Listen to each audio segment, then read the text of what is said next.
saham auto dan gajah tunggal murah banget. Loh kok bisa murah? Nah, kayak saya kasih bocoran ya. Saham gajah tunggal itu price to book value-nya hanya 0,3 kali. Artinya 70% terdiskon. Nah loh, gimana nggak murah itu? Nah, lebih lanjutnya kita akan bahas di video berikut ini ya.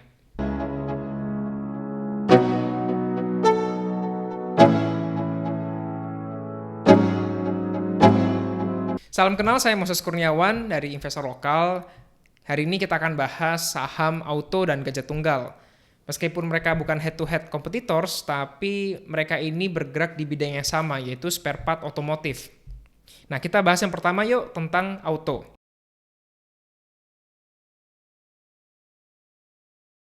Auto atau Astra Auto Parts ini merupakan perusahaan manufaktur, perdagangan, dan juga melakukan kegiatan jasa dalam hal komponen pendukung mobil. Nah, saham auto sendiri itu dimiliki oleh Astra International sebanyak 80% dan masyarakat 20%.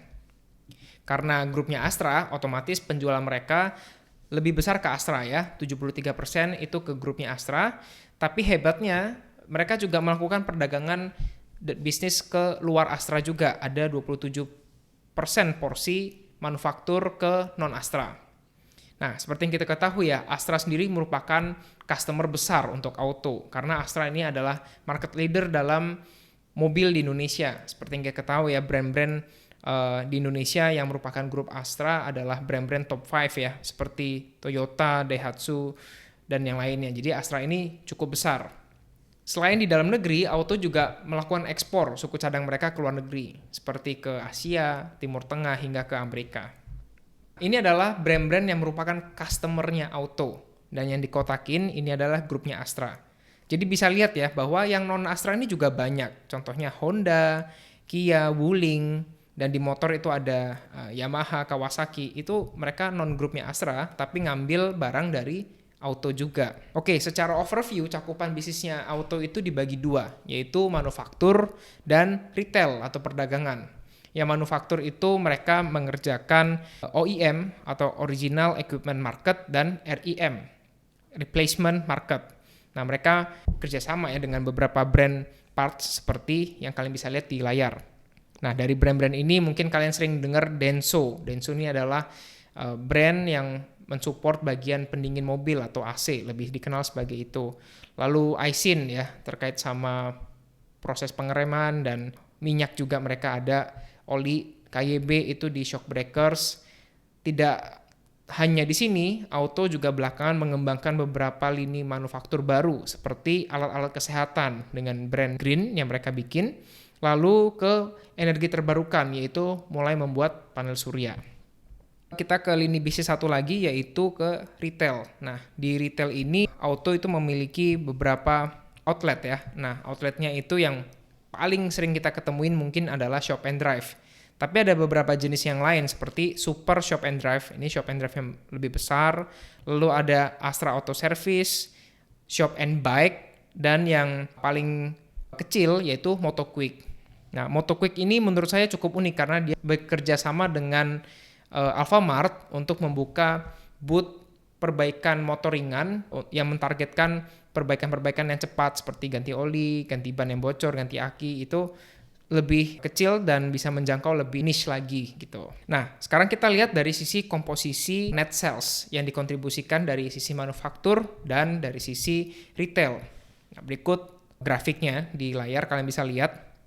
Nah, manufaktur ini mengkontribusi lebih banyak daripada retail. Secara rata-rata itu menyumbang 51,9%, sedangkan retail 48,1%. Nah, manufaktur sendiri profitabilitasnya cukup rendah, yaitu hanya 7,5%. Profitabilitas ini dari revenue dikurangi dengan cost of goods sales ya, COGS, didapatlah 7,5%. Sedangkan yang retail menurut saya cukup menarik, yaitu sampai dengan 20,5% untuk profitabilitasnya. Hal yang wajar mengingat mereka adalah produsen, jika bisa menjual langsung ke end user, itu bisa mendapatkan keuntungan yang otomatis lebih besar. Nah, saya coba ngulik lebih dalam tentang retailnya mereka. Kenapa mereka nggak lebih banyak kembangin retail gitu ya? Nah, ini datanya saya dapat, kalian bisa lihat perkembangan outletnya mereka. Dari tahun 2016 sampai 2017, saya melihat ada kenaikan yang progressing ya, tidak begitu besar tapi juga terus bertambah. Jumlah outlet mereka hingga 2021 itu di 557. Ini adalah gabungan dari semua jenis outlet yang dikuasai oleh Astra Auto Parts ini sendiri. Dan di 2020 ada penurunan karena COVID ya, otomatis perdagangan offline juga berpengaruh. Tapi mereka juga punya online-nya ya di websitenya Astra Auto Parts. Nah itu overview bisnis tentang saham auto atau Astra Auto Parts. Nah kita sekarang move on ke Gajah Tunggal. Kita mau lihat Gajah Tunggal itu seperti apa. Nah, Gajah Tunggal sendiri itu memproduksi parts, tapi mereka fokus di ban motor, ban mobil, dan ban kendaraan komersil seperti truk. Nah, ini pemegang sahamnya itu 49,5% dipegang oleh Denham, 10%-nya Michelin. Michelin ini brand ban yang seperti ya mungkin banyak kalian tahu ban Michelin gitu ya. Lalu masyarakatnya 39,37%. Berikut adalah merek ban Gajah Tunggal yang mereka produksi, GT Radial, GT Gajah Tunggal, IRC untuk motor, dan Xenios juga untuk motor. Nah, produksinya Gajah Tunggal itu 64% dijual di domestik, 36% diekspor. Jadi menurut saya cukup bagus diversifikasinya ya. Lebih daripada sepertiga itu diekspor dan 2/3 dijual di Indonesia. Untuk pasar ekspor sendiri itu paling banyak ke Amerika ya. Amerika, Eropa, Asia juga ada, dan Timur Tengah. Nah, customer dari GJTL, Gajah Tunggal. Nah, ini kalau kalian lihat gambar ini pasti udah sering ya ketemu mobil-mobil ini ya. Jadi manufaktur atau pembuat mobil ini menggunakan ban Gajah Tunggal sebagai ban bawaannya untuk mobil-mobil seperti Daihatsu Xenia, Toyota Avanza, Mobilio, Agya, Sigra, dan ini hampir semua mobil di jalan yang kalian ketemuin ya mobil ini. Artinya Gajah Tunggal itu punya kontribusi yang sangat besar. Dan nyatanya saya kutip dari Investor Daily ya, website Investor Daily, Gajah Tunggal itu menguasai pasar ban sebanyak 50% untuk ban mobil dan 47% untuk ban motor. Ya ini simpelnya, setiap 2 mobil yang kalian lihat itu salah satunya itu menggunakan Gajah Tunggal. Karena kan 50% menggunakan produknya Gajah Tunggal. Nah mungkin kalian boleh cek juga nih, ban mobil atau motornya kalian itu pakai produknya Gajah Tunggal atau enggak. Saya yakin penonton video ini juga mungkin sebagian besar adalah konsumennya Gajah Tunggal juga sih. Jadi Gajah Tunggal itu punya economic mode yang menurut saya cukup menarik karena besar banget itu. 50% itu setengah dari mobil menggunakan Gajah Tunggal bannya. Nah, karena fokusnya ke produksi ban, kita harus lihat secara lebih mendalam apa aja sih komponen dan biaya dari produksi ban itu sendiri. Nah, seperti kita tahu ya, ban itu kan dibuat dari karet sebagai bahan baku. Nah, di sini adalah breakdown daripada biaya produksi dari Gajah Tunggal yang saya ambil dari materi public expose-nya Gajah Tunggal. Nah, bahan bakunya ini merupakan komposisi biaya terbesar, diikuti dengan tenaga kerja dan energi. Bahan baku itu sendiri dibagi lagi nih, karet alam, karet sintetis, kain ban, carbon black, dan yang lainnya. Sehingga menurut saya hipotesis yang saya ambil kalau misalkan harga komoditas karet atau rubber ini meningkat, mungkin pendapatannya akan turun ya. Nah, makanya saya coba menyusun data dan membandingkan pendapatan bersih Gajah Tunggal, lalu bahan baku, dan saya tambahkan juga harga karet yang saya dapatkan. Ini kebetulan harga karetnya yen ya, yen Jepang per kilo. Nah, di sini kalian bisa lihat bahwa pendapatan bersih itu pergerakannya identik dengan yang bahan baku. Otomatis ya, ketika pendapatannya besar, artinya penjualannya besar, artinya butuh bahan baku lebih banyak.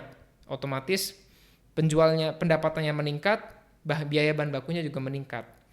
Tapi di sini ada beberapa kenaikan ya. Kenaikan harga karet di tahun 2017 itu tidak mempengaruhi biaya bahan baku ataupun penurunannya, bahkan 2018 dan 2019 itu karet turun.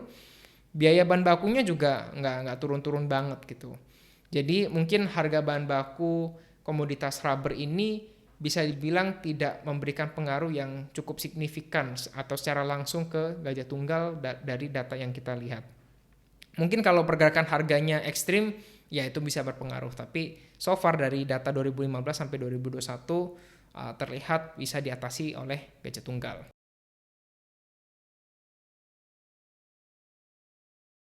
Nah, sekarang kita akan bahas lebih dalam. Ini kita akan bahas lebih ke angka ya. Kita akan bahas pertama tentang indikator dari kinerja kelaporan keuangan untuk auto dan Gajah Tunggal. Kalian bisa cek di layar, ini saya udah membandingkan dari laporan keuangannya mereka berdua dari tahun 2012 hingga 2021. Di sini ada data aset, equity, dan liability. Secara umum kita bisa lihat nilai asetnya terus bertambah dari waktu ke waktu. Untuk Gajah Tunggal ada sedikit penurunan aset ya 2008 sampai 2020. Tapi yang cukup ekstrim berbeda adalah perbandingan equity dan liability. Nah, di auto, equity-nya itu jauh lebih tinggi pada liability. Equity itu terdiri dari cash ya, sedangkan liability itu hutang. Nah, sedangkan untuk Gajah Tunggal, pertumbuhan asetnya itu menurut saya tidak organik karena didukung dengan hutang yang tinggi gitu. Jadi hutangnya itu lebih tinggi daripada ekuitasnya mereka. Sehingga ini merupakan resiko yang kita perlu waspadai. Si Gajah Tunggal itu debt to equity-nya 1,75 kali. Sedangkan yang auto itu bagus banget ya, hanya 0,43 kali. Nah, di sini dari laporan keuangan menurut saya auto ini punya plus ya, karena dia nilai equity-nya jauh lebih besar daripada nilai liability atau nilai hutangnya. Nah, kita move on, lanjut ke kinerja pendapatan.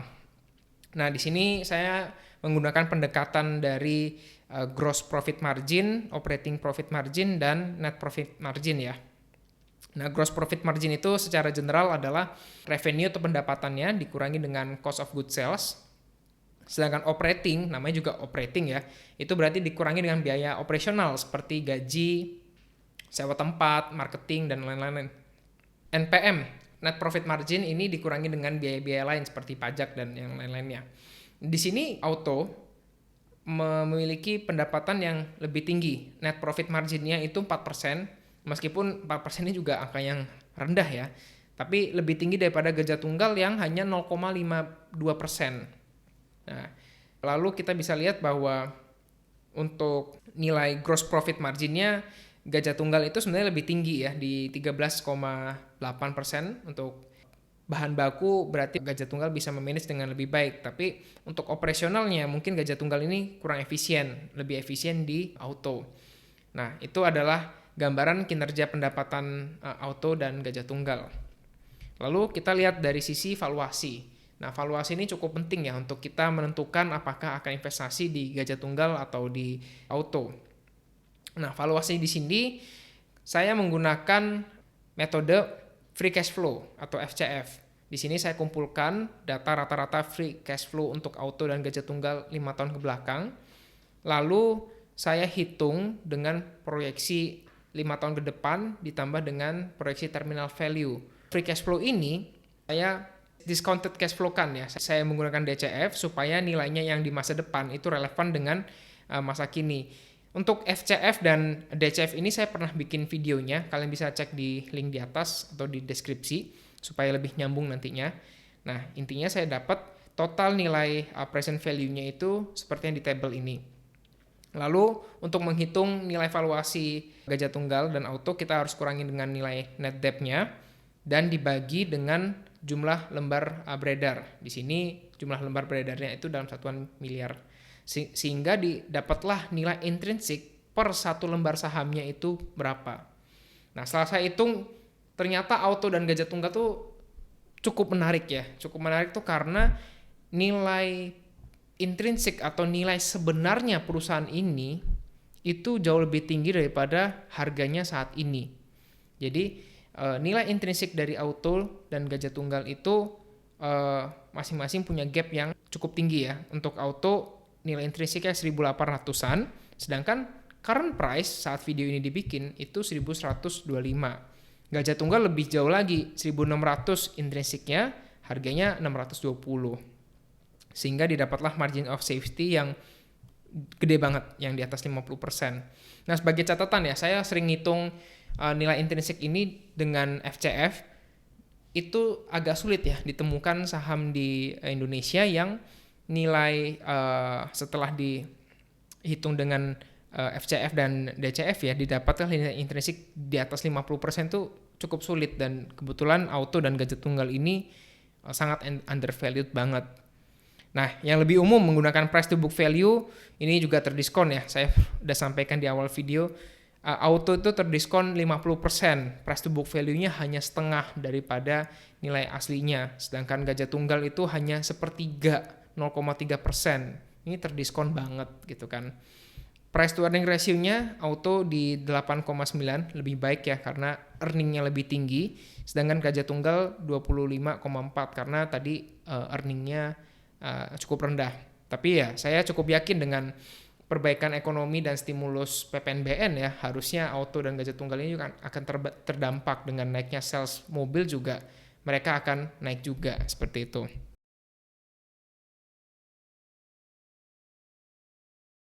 Nah, kesimpulannya apa? Kesimpulannya adalah Gajah Tunggal dan Auto adalah player di bidang parts otomotif. Mereka saya bisa bilang mungkin tidak secara langsung head to head kompetitor, meskipun Auto juga punya produk ban, tapi Gajah Tunggal tuh sangat fokus di ban dan Auto lebih fokus ke parts-parts yang lain. Kemudian mereka masing-masing punya dominasi marketnya sendiri. Auto dengan grup Astranya mendominasi penjualan mobil dan spare part mobil, sedangkan Gajah Tunggal menguasai 50% market ban di Indonesia. Nah, kurangnya apa? Minusnya apa?